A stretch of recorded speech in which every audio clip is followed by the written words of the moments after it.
Vi startede inde bagved. Nu er vi her, og vi skal videre. Så det kunne være fedt at vise folk, hvad vi skal. Vi har rigtig mange planer.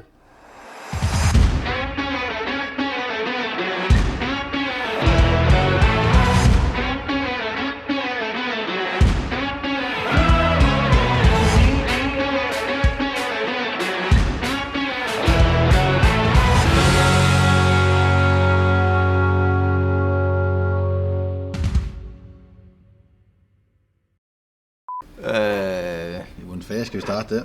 Vi startede i lære, og ja, det var faktisk det, vi mødtes første gang i 8, vil jeg tro. Hvor vi så blev enige om, at det var sgu nemmere at gøre det hele selv. Så tog vi en beslutning til sidst efter, jeg ved ikke hvad, 6-7-8 år, arbejdet sammen og sagt, nu skal vi gøre noget. Vi har jo oplært de samme steder. Vi har gået nede 7 år, gjort tingene på den måde, der fungerede for os. Ja, så vi følte os godt kørende allerede fra start af. Men vi blev da så 12,5 overrasket over, hvor meget der var bag ved os. Ja.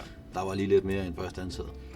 Og så er mig og Emil nok bare 2 forskellige typer. Jeg er måske lidt mere den der, alting skal nok gå. Og Emil har måske mere så nu skal vi skal også videre. På den måde, der er lidt bullerhoved den ene, og lidt struktur den anden. Lidt end på flere forskellige måder. Ikke? Ja. Så jeg tror bare, vi harmonerer. Det gør vi jo sindssygt godt. Ja. Jeg tror, det er derfor, det fungerer så fint for os. Vi vil gerne være med på nye ting. Det nye, der hedder UV-filter, UV-klarlagt, hurtigtørrende klarlagt og hurtigtørrende farver. Fordi jo mere tid vi kan spare på de processer, nu mere kan vi få igennem. Så er vi simpelthen samlet. Eliten er samlet. På vej mod Jørgebør. Og op og lære lidt om, hvad der sker i fremtiden. Op til det professionelle autolakere. Ja. Så Emil selv, Adam bagsæde og mig. Vi kommer til at filme masser op fra. Thanks. Så er vi kommet frem, og Allan og Emil, de har simpelthen pakket, som om de skulle sidde på i 14 dage. Men vi er kommet frem. Vi har fået udstyret på. Ind og lave nogle forskellige udsprøjtninger, og måske finde ud af, hvordan farven de ligger anderledes, hvis man gør på forskellige måder. Vi kan se herovre, Allan han er i fuld gang.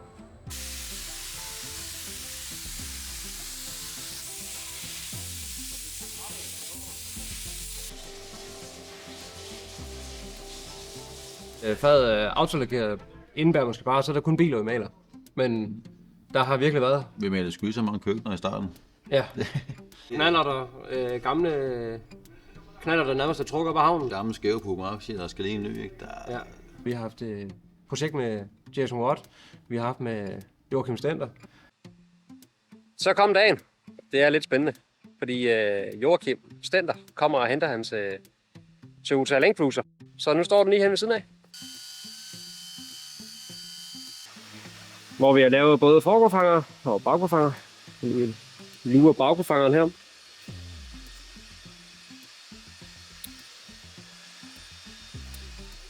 Så kl. 16, så må vi se, hvad han siger.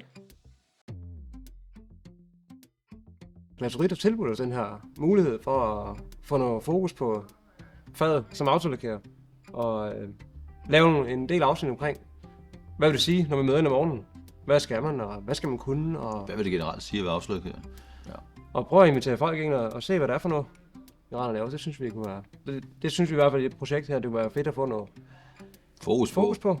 Og så er det ikke, at det bare er bajer hjørnerne og alt muligt andet. Det kan sagtens være pænt og rent at være. Det var det, da vi startede sådan. Der var det tørstig boldfærd. Man skal ikke nævne nogen, men man har der som lærling blevet sendt ned efter bajer i pausen, ikke? Så sådan er det altså ikke mere, og det vil vi rigtig gerne vise. Og så vil vi gerne sige tak, fordi I så med. Og vi glæder os til at dele mere af vores hverdag i den kommende tid.